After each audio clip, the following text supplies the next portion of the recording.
বীর আলেকজান্ডার তখন মৃত্যুশয্যায়।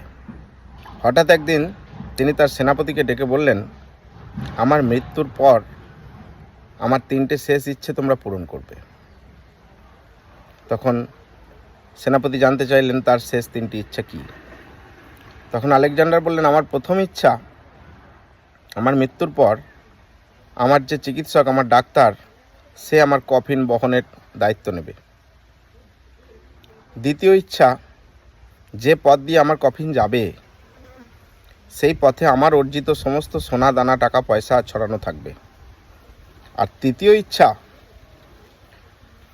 আমার কফিন বহন করার সময় আমার 2টো হাত আমার কফিনের বাইরে থাকবে।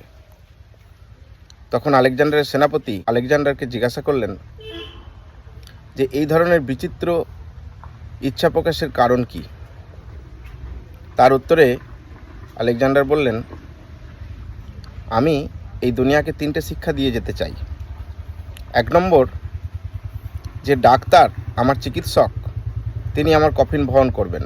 এটা দেখে মানুষ এটা শিখবে যে কোনো মৃত্যুযাত্রীকে কোনো ডাক্তার বাঁচাতে পারে না। অতএব মানুষের মৃত্যু সবসময় উপরওয়ালার হাতে, ডাক্তার ক্ষমতাহীন।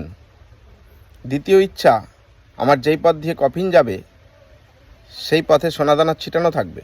তার কারণ আমার কষ্টে উপার্জিত সমস্ত সোনাদানা, আমি যা কিছু অর্জন করেছি তা আমার নিয়ে যাওয়ার ক্ষমতা নেই। আমি সারা জীবনে মূল্যবান সময় সোনাদানার পিছনে অপচয় করেছি। এখান থেকে মানুষ শিখবে যে মানুষের কষ্ট অর্জিত কোনো সম্পদ মানুষ সঙ্গে নিয়ে যেতে পারে না। আর আমার তৃতীয় ইচ্ছা, আমার কফিনের বাইরে আমার হাত 2টো থাকবে।